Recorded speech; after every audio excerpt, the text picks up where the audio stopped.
Yeah. You're here with the Central Ohio creators, hottest podcast in the city. I'm stamping it. Stay tuned. We got a lot of shit coming. Central Ohio creators, we're back with another episode. I have a special guest with me today. I have filmmaker SayZar, say la vie. Okay, thank you. I appreciate you for being here. Nice to meet you. Yeah, good to meet you. Can you tell us your story and what made you get into filmmaking? Well, I've been on a bunch of different sets, and just from that alone, being a storyteller first, I like writing stories. Okay. So first, I'm a writer. Then it's like the production stuff, but it all starts with a good script, and it's like a house. If you don't have a good foundation, you got a weak house. Yeah. The house is gonna crumble. So you gotta have a good script. That's what it all starts with. So you got me, you got Wayne Franklin. We work together, different movies and stuff like that. So that's where it all starts from. But it all started from behind the scenes of watching everybody. Tyler Perry sets, Irv Gotti sets, Tales on BT, T.I. set, a couple of different ones. Like being on those sets, just watching and learning. Okay. And then being like, you know what? My buddy said, it's time to go film. What are the stories you got? Are you self-taught or did you go to school? Self-taught. Wow. Hands-on, just experience. You make some mistakes, you kind of learn from it. Okay. And you get better with each project. Yeah. That's dope. It ain't got to be perfect, Yeah. Just go out there and film. It's all art. It's all art. Right. They always think you got to be perfect in the best movie or the best song the first time around. Yeah. Shit, look at Jay-Z. He didn't blow up the first song he made. Yeah. It took him a long time. Right. Damn near 8 years to really get noticed. So yeah. That's just a lot. Like, just people think it has to be perfect, and that'll kind of set them back. Yeah. Just like you're doing podcasting, you're just getting up and going. Right. Get better with each one. Yeah, each one we get definitely getting better. Yeah. So, what initially inspired you to pursue, on your path to create Hollyland with Hollywood? Well, he had the idea already, and then we just kind of added to it. Some of the stuff we learned, we kind of collaborated together, and just made it a great project. We're putting people on from the city too. Yeah. That's a good thing. I learned that from other people around me, that they will grab other people with talent, put them into film or music, and just you never know when you're gonna find that next star. True. That's true. A lot of people like to kind of hold the blessings behind us. We kind of like to share. Yeah. It's the only way you're gonna get blessings if you gotta share. Yeah, you gotta share. You can't gatekeep. Yeah, you can't gatekeep. I mean, there's so many gatekeepers now. They just old and no friends, no kind of blessings coming to them. Right. So I've seen that a lot of that stuff happening. No good comes from it. Oh, that's real. They wanna keep the blessings in the bank. What good is that? You gotta share it. So did you meet Hollywood through music? Yeah, really. We're from the same city, and so my buddy introduced me to him a long time ago, and we've been working together ever since. He was doing music for a long time, and then I was doing music production. So I got credit with Nip Hussle's Camp, Okay. Cuzzy Capone, Wee Dog. They got a project that just came out. So I was working on their project, working on Irv Gotti and the Murder Inc.'s crew, a couple other camps. And so, yeah, we just expanded like that. Oh, that's dope. Yeah, all from Columbus. Yeah. Expanded out there. We got some talent here. Yeah, there's a lot of talent here. A lot of talent. Can you share some of your favorite movies and how they have influenced your approach to producing films? Good question. I'll tell you, most recent one that inspired me is Spider-Verse. Oh yeah, that was dope. Enter the Spider-Verse is a dope movie. It's it made me watch it 3-4 times to kind of catch all the stuff that they got going. So I really like that movie right there. That's especially part two. Part two is like out of this world. And if you read comic books, you kind of see all types of little stuff from comic books that they brought to life. Yeah. So you want to, if you want to know an interesting fact, is they spent about 70 million, probably got like 900 million back off that movie. Damn. Yeah, that's how much of a return you could get if you put out a good product with marketing. You get that type of return. Oh. Now, would you ever do an action movie? Yeah. Next one we got coming up does have action in it. We got some short skits coming about pretty soon too. What's some other movies I like? Like The Godfather, all the trilogy stories. I like movies like Casino, Goodfellas, some Adam Sandler type of movies are good. Sarcastic comedy type of thing. Yeah. Man, you could go way back. There's a lot of classic movies. You got Lawrence of Arabia. Right. You got The Black Stallion. You have Rocky. You have Rocky. A couple different Rockies. You have Transformer movies. Yeah, there's so many. Shatas. I like Shatas, the movie. It was just independently shot. Yeah. That was a real inspirational movie. Cult classic movie too. But yeah, most of those ones I like. There's some comedy ones that are good out there too.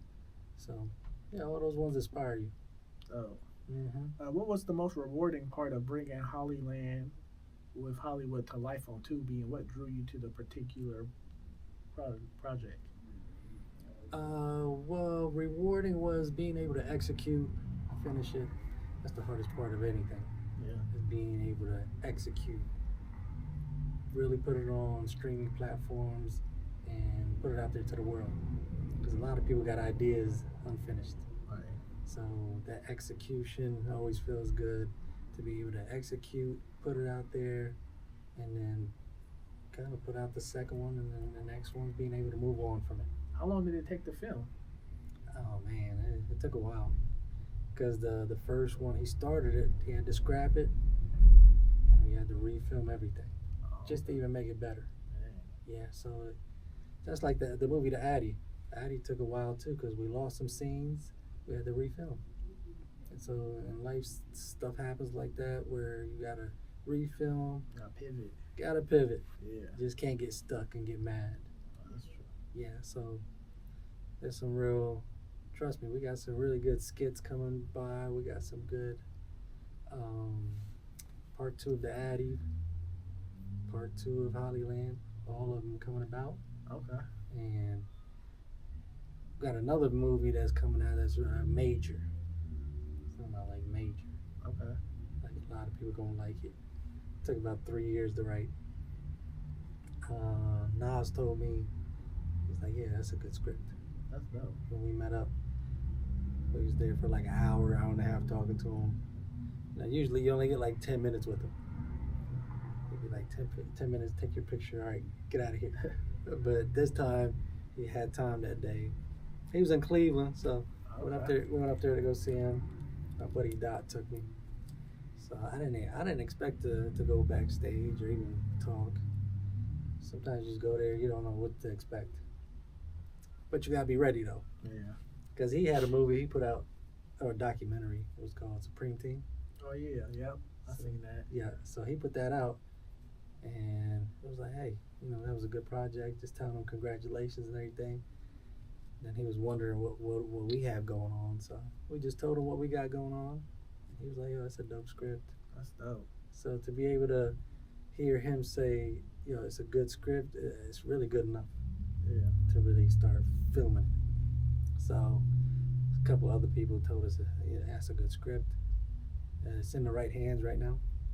And just waiting on some funding, really. Maybe go to the bank and get some funding for this thing. 'Cause, that's the hardest part about all this stuff is funding. Yeah, right. How hard is that?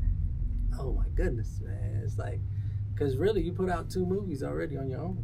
Yeah. So you wait for the return on the movie. And then in the process, you're just sitting around, maybe get some bank loans if you can.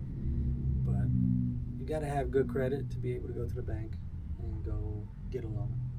So credit is important. Sometimes people got cash, maybe investors and stuff like that. That's one thing I never understood though, man. So some people have the money, they just don't know how to invest or who to ask. Yeah. They might see you working. Like, this is a message to like everybody. You see people working, you see projects being put out. Why wouldn't you want to take your money, be like, hey, let me partner up with you guys. You guys are already moving. Right. You got motion. Yeah. But people would just sit back and just watch you. It's like, yo, we were just with Will Smith last week. We really don't need your money. Yeah. Nas said, great script. We don't need you. But us is like, hey, if somebody got motion, we're moving, we're trying to collaborate. But a lot of people just sit back and just kind of just watch. So I'll tell you one thing. There's a difference between fans and followers. Fans will support you. Right. Buy your merch, buy your product. Followers just wait for you to fall off. They won't like a picture. They won't share nothing. Right. It's free. They won't share it. So that's the difference between a fan and a follower. So that's a little lesson for everybody. Now, when it comes to your writing process, what's that like? Man, writing process can come from anywhere. I was driving down Dublin just yesterday. Seen big old mansions and got inspired to write a script. Called the script writer, told him. He said, where do these things come from? Yeah, how these come? I don't know where they come from. Maybe like it's just stories. Yeah. You see a big house, there's a story behind it. Right. So that's where the stories come from. It could come from anywhere. It could be like 2 seconds of seeing somebody do something, and that's part of your story. So you gotta have vision, really. Yeah. Pay attention to Vision and everything. creativity. Cause Yeah. I also write. Yeah. Yeah. Where's it come from? If you know. Personal lives. Yeah. My girl's life. Yeah. Family, friends, just being out. Personal Yeah. life, yeah. Personal experiences. That's the next movie that I have coming out. It was all a personal movie, based on a true story. I'll give you a tip, man. Like, not a tip, but I'll give you a scenario that happened. I'm not really supposed to say this stuff, but like, I was talking to one person. I was talking to a chick, right? Then later on, started talking to her sister. I didn't know it was her sister. So she was like, "Hey, show me some of the like stories you be writing." So as soon as I go on my phone, about to hand it to her, I realized it was about her sister. It's a true story. Like, I was about to show it to her, and I was like, "Oh shit, I can't show you this. It's about your sister." Right. The script that everybody said, "Oh, great script," is about your sister. Yeah. So, based on a true story. I really ain't supposed to. I ain't say no names or nothing, so y'all can't come back towards me. Right. So I know once they see how good it does, they're gonna try to come for me. Ask for some money. This is my story. It ain't your story. Right. Like, scammers don't get no rewards. Oh, that's real talk. That's content for us to tell our side of the story. Yeah. But the scammer don't get no rewards from scamming. At all. Nah. How do your personal experience and background influence you, like when it comes to writing and making films? Well, we come from like a underpoverished community and background and stuff like that. That plays a big factor, because when you see poverty around you, you tend to write from that poverty type of aspect, just like a rapper would. Rapper from like what neighborhood he's from. Yeah. And so that's where most of the stuff comes from. So if you've seen like crackheads in your neighborhood, you kind of write about that experience. Yeah. Instead of like suburb type of stuff that happens. Yeah. So this is what we see, and we kind of just put it into our writing. Right. Kind of like how like when John Singleton wrote Boys in the Hood, he wasn't out there doing that stuff. Right. He was in the neighborhood seeing all that from his friends. Yeah. He Yeah. just told their story. Told their story. And sometimes you don't have to be in that. You don't have to be in a drug house, crack house, but you kind of know people that was there, Yeah. and you tell them from their point of view, almost like a snowfall. Yeah. Yeah. Some guys never been in the hood, but they wrote a story. Right. Side note, I've been to their house too. Oh, The writers. yeah. You know, went to their house one time. How was that? They have Bugattis in the front. You know, I got a regular car. They had $1 million cars in the front. So, but that shows you what writing and stuff like that can get you. Yeah.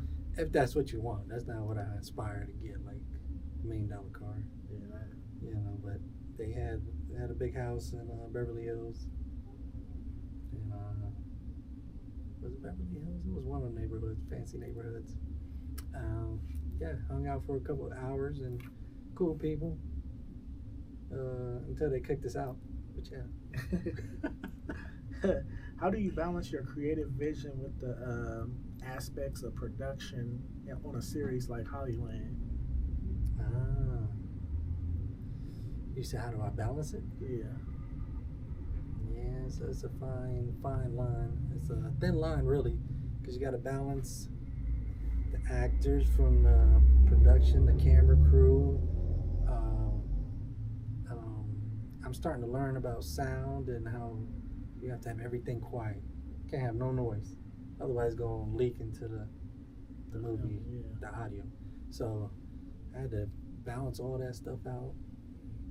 One thing I'm learning too is not too many chefs in the kitchen. When there's too many opinions, you get confused. Yeah. Got to be just the director or the lead person, and then everybody else follows that. You can't be too many people have an opinion. So you get a good project when there's a one lead and everybody follows that leader. Too many chefs, you're gonna have a mess. Right. Yeah. That's true. That's a good quote. Too many chefs, you're gonna have a mess. That's real. Are there any other like local directors that you would like to work with in Ohio? There's other people I reach out to. I do reach out to people. Some people hit back, some people don't. But it's like, you know, all we could do is kind of reach out, extend our hand.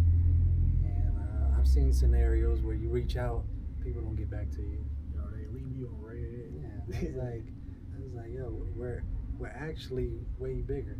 Right. But we kind of lower ourselves to kind of, you might be able to learn something from you. Yeah. So maybe they're on a high horse when you should be. Right. But that's what keeps you grounded. You're not in that type of high horse type of mentality. Yeah, you gotta stay humble and grounded. You gotta stay humble and working with people, helping people achieve their dreams. People who wouldn't even think to be in it. Come on, we're gonna make you a believer. That's what it's about. Yeah. One thing I noticed is like the imagination's been knocked out of a lot of people. It's like want them to be believers, but they kind of believe, but they kind of don't. Yeah. Gotta have faith. That's part of being a believer, and knowing that your stuff is gonna come out, it's gonna do good. But sometimes when people don't see instant gratification, you kind of doubt yourself. Right. And that's the devil. Whenever you doubt, that's the devil. So you gotta believe. Definitely. If Biggie Smalls had faith, so should you. Right. That's true. Right. He had faith in his wife, faith in his career. Yeah. So Biggie had faith, so should you. What themes or messages do you most try to like convey to the audience when you're like writing? There's plenty of messages. In the Addy, we had a message of people just thought it was like a street tale story and stuff like that, but it really was a street story about a young cat. Should have waited like he usually does, but he went outside of his zone and asked for new people, new help, ran into the snakes. And so it's like not being patient in life, to where he went outside of his normal and money was taken from him. He had to hire the Addy to go get his money back. So it's a message of sometimes you might not get your money back, or your product, or your whatever it is back, just because you weren't patient though. Yeah. And there are scammers out there. There are people who will take advantage of you. So just because you're good doesn't mean they got good intent. So that was the message behind that movie. Yeah. So it happens every day to where people get scammed. Hopefully that movie they go watch it and they'll think twice. Some people, just money got taken, but in real life they might have got killed, might not made it out alive. Yeah. So be careful. All the youngsters just want to jump into the streets. These are some of the things that can happen. Yeah. So be careful. Can you talk more about the Addy? Like, was that the first film? First film. That's like yo Maddie. Yeah. I like it because it's an original title. Nobody has it. We came with originality. You hear the Addy being in songs and stuff like that. So, and then a lot of people would say, "Hey, drop your location, drop your Addy." Yeah. Well, we thought about like, what if dropping your location goes wrong? What if it leads you to a graveyard? Yeah. So the first kind of trailer we shot, that's how it was. It was like the guy dropped the location, and it led him straight to the graveyard. GPS went straight to the graveyard. So when you drop your location goes wrong, because all these young kids want to keep saying, well, drop your location, drop your Addy. What happens when it goes wrong? Right. So that's where the idea kind of came from, pop culture, taking famous phrases and stuff and turning it into a movie. Funny story is, the guy, the actor that played in the trailer part that we had, the Addy kind of hit him with a shovel and he goes into the grave, but kind of sad tragedy. Probably like 2 months after that trailer was made, he passes away. Oh, man. Yeah. So rest in peace to King Dot. So he played a character in the original Addy, the trailer part. So we remade the whole thing into a movie, but the original, it's on YouTube. So yeah, he passes away 2 months later after that scene. But we had to just keep making progress and stuff like that. He would have wanted us to keep working. Yeah. How do you see the landscape of streaming platforms like Tubi impacting the future of filmmaking and series production? Well, Tubi Network is getting pretty big. I know some people frown upon Tubi and Tubi movies, but damn near every network kind of started low, built their platform, just like Fox. Fox started out with In Living Color, The Martin Show. So they used black culture, black TV shows to really build up their thing. Yeah. Sort of like a Tubi is doing. So while everybody else is just looking back, these networks are getting rich off of black content. Yeah. So without us, they don't have the content at all. They have the streaming platforms. They got all these apps and platforms, but without us, they don't have no food for their apps. So we are the content creators. That's the gift we have, being black folks. We are content creators. We're creative people. I always say, like, we are closer to the creator.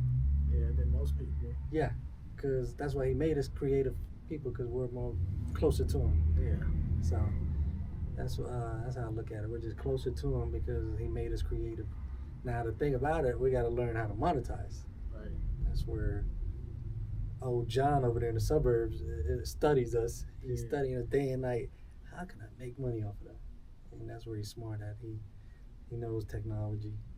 He knows how to do these streaming platforms. Yeah. Spotify and all these people. You know, it's unfair what he's trying to pay people a quarter of a penny. Right. And I don't know how he's able to get away with it, but these are the people who build these apps. That's true. Yeah, it's just highway robbery. People on the cotton field got paid more than this shit. Yeah. A slave got paid more than this. Slave probably made a penny. We're making a quarter of a penny. Yeah. 0.006 is what we get paid per stream. That's crazy. A quarter of a penny. So I'm like, damn, this is worse than slavery. Yeah. But you know, he's allowed to get away with it. But we gotta step up the pay on. And another thing is though, you could have a website where everybody is going to your website to download the movie, so or download your song. So that's another thing. You can build your own website, charge everybody 50 cents. If you have 100,000 people that download it for 50 cents, that's $50,000. I think. Yeah, a dollar would be $100,000 for 100,000. Yeah, 50 cents. Right. $50,000 right there. Everybody got 50 cents. Yeah. Everybody has even 25 cents. Right. 25 cents times 100,000 people download, 250,000. So there's 100,000 people. If you got a good movie, they will go download for 25 cents. Right. Or 99 cents. If you want to do 99 cents or times 100,000, that's 99,000. Almost 100,000. Right. So that's how you got to remix it sometimes. All right, it works over here. That's how many streams I got. I'm going to take that over here to my own platform, my own app. So we can remix it and kind of outsmart these people who are trying to use this. Yeah. So you just got to go through the bumps and bruises the first go around of streaming, figure it out. Like, okay, this is what you want to pay me? All right. At least I own my masters to where I could put it out myself again. Yeah. So that's another thing is make sure you own your masters. Even with the films too? Yeah, we own our masters. We've got 2 masters right now. So if we keep going independently, own all of our masters, next thing you know, we can lease it out to that network and that network. Then now that's the leasing game. Being able to lease out for 6 months lease.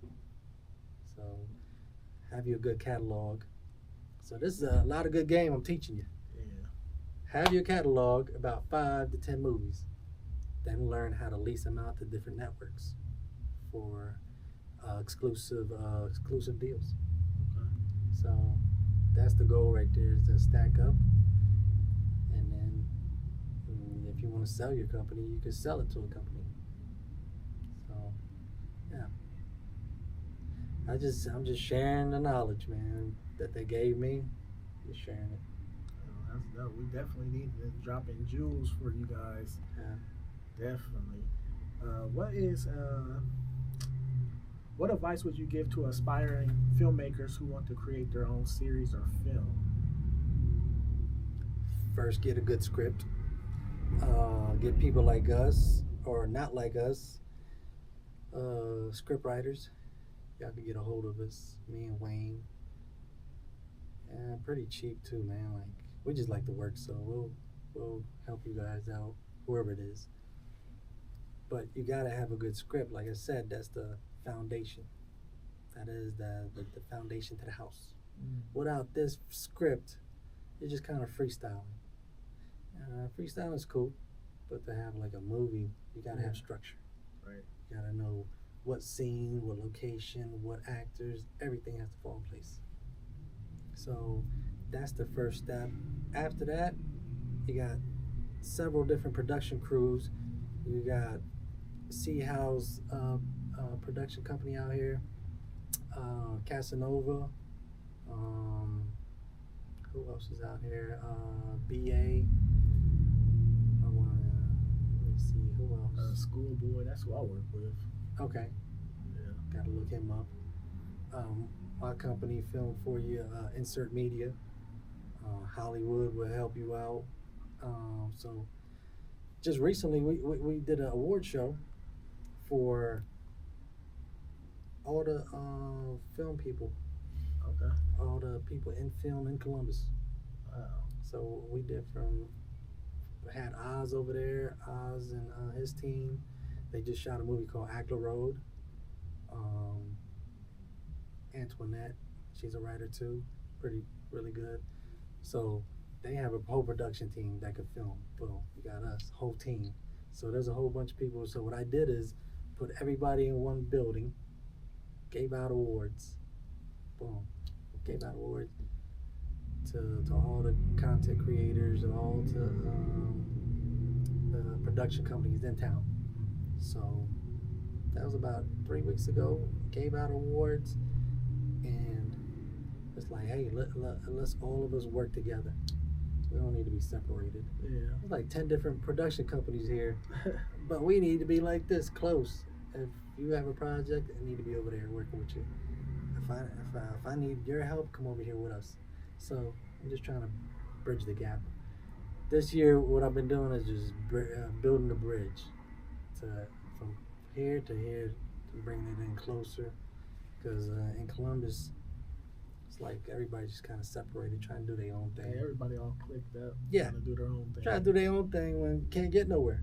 Yeah, right. You know, where you can only get somewhere. Look at us. Not to kind of say this, but we're bigger than all of them.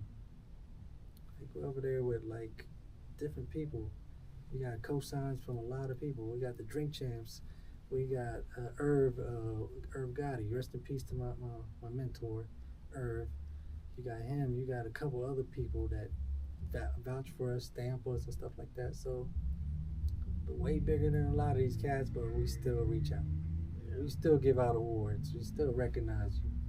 So, not to say that, but really, if they don't hear it, they don't really look at it. But yeah, we could be just in our own zone. Yeah. Just saying, hey, forget y'all. We're doing our own thing. We're not gonna let you over here, but we are letting you over here. Right. Yeah. So that's what we do. That's what it's all about: sharing the blessing. What type of legacy do you hope to leave behind? Legacy is let these stories be told. There's a lot of stories, and I think that's what it's really about: telling great stories that's never been heard. Right. That's what Quentin Tarantino said.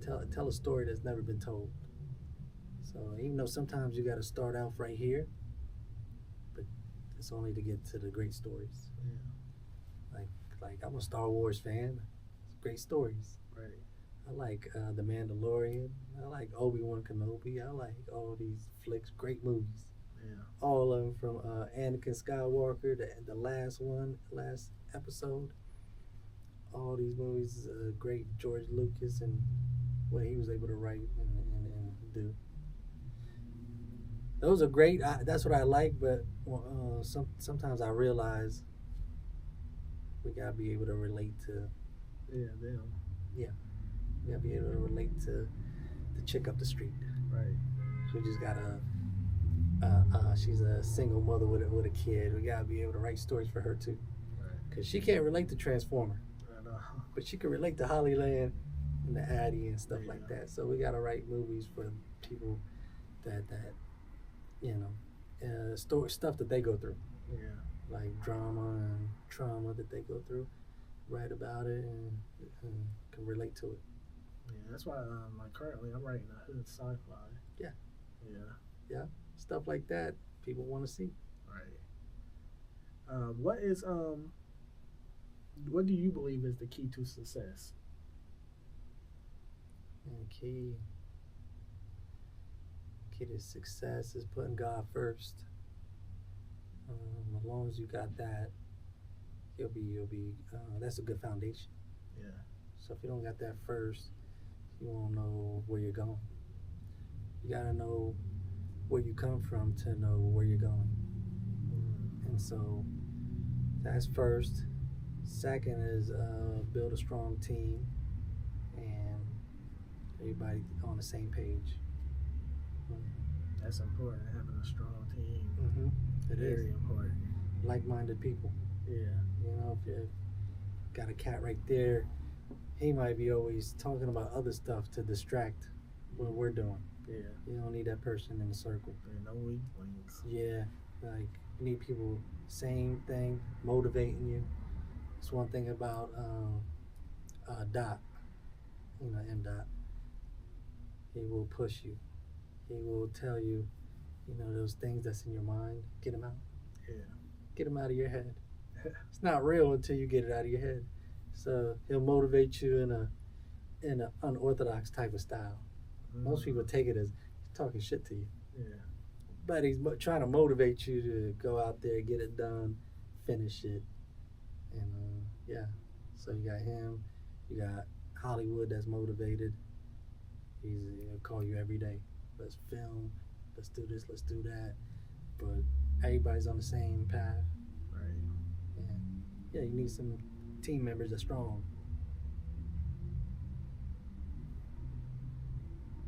Yeah, BJ too. Can't forget BJ. He'll call and motivate. Yeah. Shout out to Mega Minds as well. Mega Minds is the distribution company. Okay. And once they gave us distribution, it was like, okay, boom. Now we got a platform to put the movie out on. So suppose you need distribution for sci-fi. We're able to put it out through our system. That's dope. Yeah, I've never had distribution before. Like this whole time with music, probably went to Atlantic Records a bunch of times looking for distribution, but wasn't able to get it. Long story short, like the president of Black Entertainment, BET, Bob Johnson. Nah, he's over there at Atlantic, but he's the president of the Black Department. So it's Mike Kaiser. Oh yeah. So Mike Kaiser's name, I got to Atlantic through him. Okay. So him and BJ got to Atlantic Records, and then, you know, they probably was going through like a shift or something like that. People, different things going on over there. So I tried my hand over there, distribution, stuff like that, but it wasn't meant to be. Right. Now when we got distribution over here at Mega Minds, it was meant to be. Great people over there. I just had dinner a couple days ago with the owners and stuff like that. So you're able to touch, sit down, have dinner. It's not like some far away guy that you don't know, which is real good because you can sit down and have a conversation and even learn from them. So shout out to Don over there at Mega Minds. Yeah. How long have you been in Columbus? Man, long time. Was you able to go to high school here? High school, yeah. Oh, what high school did you go to? Brookhaven. Okay, North Side. Yeah. Well, yeah, I was on the north side most of my life. So just being able to travel and go places all from the north side of Columbus. Do you have any memorable stories growing up in Columbus? Memorable. I remember the poverty side, like just like I told this story like probably 2 days ago to my buddy. I said my parents gave me like $100 to go shop for clothes for the whole year. So after I bought my shoes, which might have been like $50, now I only got 50 left. Like jeans and a shirt. It's like it's not really much. It's a little bit of something, but I had to beg for like my second pair of shoes, like after Christmas, like 2. Like my kid probably has like 10 every season, compared to me having 2 for the year, 1.5. Or sometimes you would have to borrow your cousin's clothes. Yeah. Back then, that's like stuff you had to do to look fresh. You know, if you're going to like a hood school, they're gonna snap on you. Right. Yeah, look at the shoes. Yeah. That's part of it, but it makes you tougher because people snap on you, and then you got to get stronger, or you learn how to snap back. Yeah. You know, that's the thing about it. Those are memorable things of I mean, I went to like hood schools, nothing to be proud of, you know. I'm talking about they didn't have a lot of resources, stuff like that. So you're going to school and you're not really learning much. So you can tell the difference between the suburbs Yeah, and the it's a hood big schools. difference. Yeah. Big difference. They're like teaching you discipline, and instead of like kind of just teaching you stuff you need for life, Yeah. for going to college. So it's like they had computers in the suburbs real early. So if you didn't learn how to type fast, nowadays you're kind of lost. Yeah. You're behind because you didn't learn how to type. They didn't give us computers. Yeah. The suburbs got it first. Right. Then we got their hand-me-downs when they were tired of using it. They gave it to the poor schools. Yeah. So so that's just the difference between the good schools and the lower ones. And the lower ones is they're worried about fashion. Yeah, that's The true. goddamn fashion show. Everybody has Jordans on, and you're like, yo, I can only afford these little Nikes. It might not even be Nikes. So everybody else is having like high end clothes. You're trying to do your schoolwork. Yeah. Everybody else a goddamn a Gucci fashion show going on every day at school. Right. So in the midst of all that, you're like, how the fuck do I fit in? My parents just work a regular 9 to 5. So it's like those are just memories of you didn't have much. You can see who's your friend, who isn't. The girls that'll talk to you back then, and compared to. Yeah. I think I seen a girl at the gas station the other day, just 2 days ago. I know she went to school. She went to school with me, but I don't think he talked to me, so I can't be like, "Hey, how you doing?" Right. You're a little older now. I can't really, People that were nice to you later on, you be Always. nice back to Right. them. But Yeah. if they didn't really give you a chance and stuff like that, you know, yeah. So those are memories. Poverty. You learn how to write through a poverty lens. Right. Mhm. Definitely. Well, you mentioned Atlantic Records. Did you used to rap, or do you still rap? Nah, it's just production, music production. Okay. So So you're a producer. producer. Oh, you still produce? Not really. Like the music game has really kind of fell down. It's like a low frequency. Oh, it is. Yeah, it's too low for me, Definitely man. is. There's no higher frequency. I like listening to old school music, so I do like that. Smokey Robinson station on Sirius XM. Yeah. Old stuff, jazz music. Jazz is a high frequency. Yeah, I love jazz music. Yeah. That's what I write to. Oh yeah, Yeah. Yeah. I have jazz playing when I'm writing. yeah, definitely. That's a high frequency. Now that low fruit, what they're doing is everybody has to be a killer. You gotta do life in jail for you to be real. Yeah. No, I don't want to be in no parts of At all. all that. You It's can keep that. brainwashing the kids too. It sure is. Yeah, it definitely is. Like it's programming them. Yes. It's crazy. Look how high the bar is. If you want to be like Lil Durk, you gotta be facing life in jail. Yeah. Or otherwise, I don't really like your music. You might be talented, but the bar is so high, you got to get shot 9 times for me to kind of just even check out your CD. Yeah. So I've never been shot. Why do I have to get shot for me to be taken seriously? So Right. it's like the bar, and they do it on purpose. Yeah, they Try try to best set that bar so no other race. like no other race or anybody like country and all these other people. They don't have to go through none of these things. Only in the low frequency that they want you to be at your lowest Yeah. for them to like you. Nah, you could keep that, man. I'd rather be smarter. You're trying to make me dumb, Right. So It's funny because like my dad, he was a local rapper here in Columbus, and I had a conversation with him the other day about like drill music. And he was like, when the mainstream heard drill music, it was like, yes, we got something here that's going to wipe out every neighborhood across America. Yeah. And it did. It did. Yeah. You got talking about like killing and this and that, and I don't know, the sound of it sonically is gonna appeal to you because technology and Yeah. how the bass is hitting is like, wow, it feels good. but then it's The like sounds lyrics. demonic too. Yeah. So I don't know. There's people like Pop Smoke who sounded good, you know, and but that low frequency took him out as well. Right. Like there was that crew or those group of people.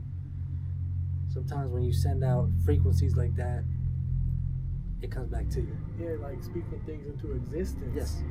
Yeah. Yeah, that drill came back. People did a drill, Yeah. and it's like he really did have like some super talent though. Yeah. Definitely. Out of all the cats that came out, that sound right there was like really good. I was in New York City when I first heard it before COVID hit. Me and Dot was in New York City. The Drink Champs. We was at a club, and I heard his music. I was like, wow, that sounds really good. The next thing you know, a couple months later after COVID. Right. Yeah. Yeah. What about music? Who do you listen to? I'm listening to like Kendrick. Yep. Like pretty much all of TDE's artists, like Absol, Kendrick, J Rock. Yep. I listen to some Tech Nine, Nipsey. Mm-hmm. I listen to like the Isley Brothers. Yep. Smokey Robertson. Yep. Temptations. Yeah. I'll play the Chronic by Dr. Dre here and there. That's pretty much it. Yeah. I'll tell you a funny thing. Like Notorious Big. They said he had some lyrics that was kind of questionable. Yeah, I seen that. Right. So here's my thing. Questionable lyrics.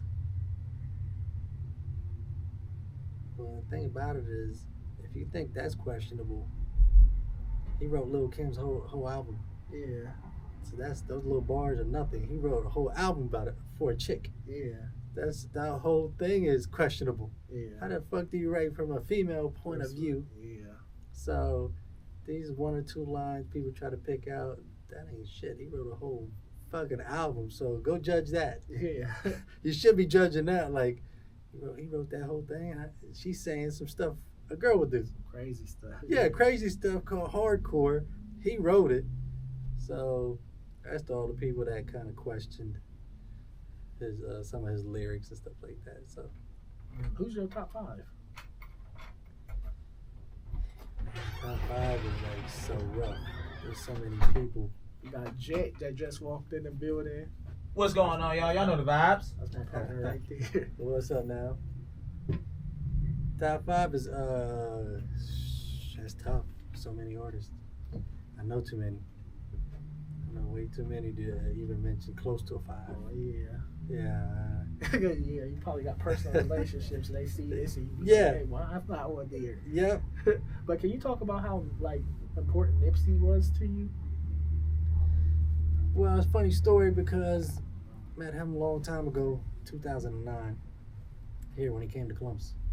Oh, for Scully's, right? Nah, before that he was at I think he was on the road. He was on tour with another cat. Because I had met him at Scully's. Mm-hmm. I think this was after either the first Marathon mixtape or Crenshaw. I remember. Yeah. I think I was. Because Currency came with him. Right. Yeah. Man, I think I was away. Me and Dot was gone at that time. We were gone, but 2009, I had met him downtown Columbus, a club called Red Zone. Oh yeah. You remember that? You probably was too young to Yeah, I was remember. too young, but I remember. I heard Yeah. stories from my cousins. It was a good club. It was a lot of. It was one of the funnest clubs in Columbus, man. So the Red Zone, met him outside of there. He was on tour with another artist. I think Kendrick was there too. Okay. I ended up running into J Rock that day, and Kendrick, I think, and Nipsey. So met him since 2009. Then we kept running into each other. Another time I met him and Cobby Supreme in Atlanta. My buddy Black Child told him, he was like, hey, this is the guy I work with, producer, stuff like that. So it was a good introduction at that time. So probably kept just meeting them different places. It wasn't until I started working on Cuzzy Capone's project. Started working with Nipsey's artist named Cuzzy. So Crack Babies one, I think one or two. So started working on her project. Gave them a lead single, Okay. and so I seen Nip one more time downtown. Fire and Ice, is it? Oh, yep. Fire and Ice. So he was there, sold out show. My boy Big Business broke through the crowd and got me up there. So now I got a video of it too. I'll send you the video. So now we're there with Nip. He sees me with a LA cat. Then we shook hands. It was loud, but he was just like, appreciate you kind of working with my artist. Yeah. Because it's been a while. We just kind of, he's busy, I was busy, I was in trouble for a little bit. So then when I'm able to meet him again, so it was a good last meeting. I was supposed to go to LA at the time to go really lock in and do some music. Okay. Even just hang out with the crew. Because I'm already doing music over here with his artist, doing videos, so he sees us working, sees the progress. So at this time, it's like me and Dot was supposed to get him on Drink Champs. Oh, damn. Yeah. That would have been dope. I'll send you the text. Like, a lot of people make up this shit. They make up stories. Yeah. We have proof, receipts. So me and Dot was supposed to get him on Drink Champs. And I think the story goes is he was there. We notified him that the Drink Champs is looking for them. They were there in Miami. I think they just got done shooting DJ Khaled and Nipsey song, in LA. I mean, in Miami. Yeah. Next thing you know, Nori is doing an interview with Birdman. The phone rings while he's doing the interview with Birdman. He kind of presses end. And is nipping them outside. So he regrets that. Remember, he's saying, damn, I should have picked up. Yeah. But he was doing an interview. Just like this interview, you can't pick up your phone. Yeah. You got to keep continuing. So that's the one I think he kind of regrets. So, damn, I should have picked up my phone. He just kind of probably did 2 interviews in one day type of thing. Yeah. So that's me and Dot was supposed to get Nip Hustle on Drink Champs, but it never happened. That's the full story right there. Dang. Exclusive shit. Exclusive. You ain't gonna hear from nobody else. Exclusive. Yeah, we're gonna put up the receipts for you too. So all you lying ass podcasters be making up shit. Yeah, we'll show the receipts and stuff. So long story short, I find out because this is Nipsey's cousin. I just find out probably 2 days prior to his birthday. So his birthday is on March 31st, right? I'm like, oh, I didn't know, because Nipsey put up a picture of his cousin, Adam, saying, hey, happy birthday. Oh, yeah. I was like, oh, okay, that's nice. Guess what? My birthday is on the same day. Dang. So I text him, hey, mine's on the same day. We just kind of meeting each other, but all right. It's kind of a coincidence. On the 31st, Nip Hustle passes away. Damn. So on my birthday, Adam's birthday, Nip passes away. 3/31. That's crazy. Yeah, I got the whole thing on my phone of me saying, happy birthday, mine's is tomorrow.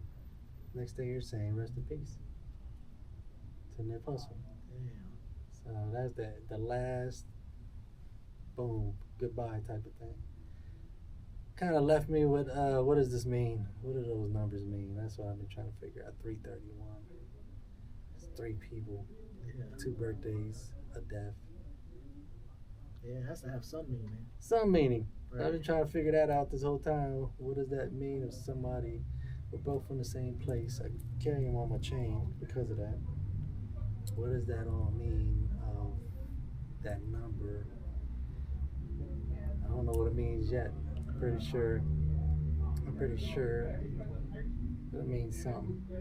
But yeah, I put out a documentary because it's kind of a story about we're both from Eritrea, coming to America, or your parents come to America, brand new land, and it's like I put out a documentary telling that whole story of how people migrated here. A lot of people don't realize what happened, You're going to war for like 30 years with your neighboring country, and that's why Nip's father's even here is because there was a war going on. So I'm even here. I wouldn't be here. I'd be in the palm trees with a bunch of ladies just feeding me cocktails. Right. You know, I'd have been back home in the beach, but they got me here in the cold. Yeah. But yeah, but long story is a documentary called Other Side of the Coin. Okay. Nip Hustle story, Other Side of the Coin. It's on MREC's channel. Okay. Yeah, on YouTube. Shout out to MREC. Rec Mob. So it's on MREC's channel. Got some good reviews behind it. And so it took a while to make, like 2 years to make.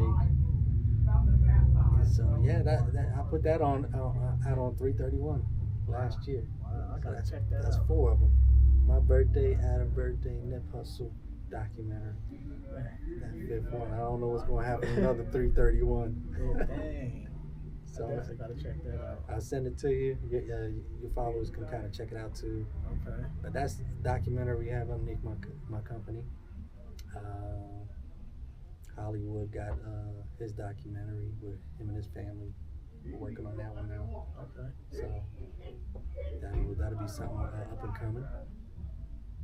Yeah. Dang. A final question for you is: do you have a message for the Columbus youth? Man, stay out of trouble.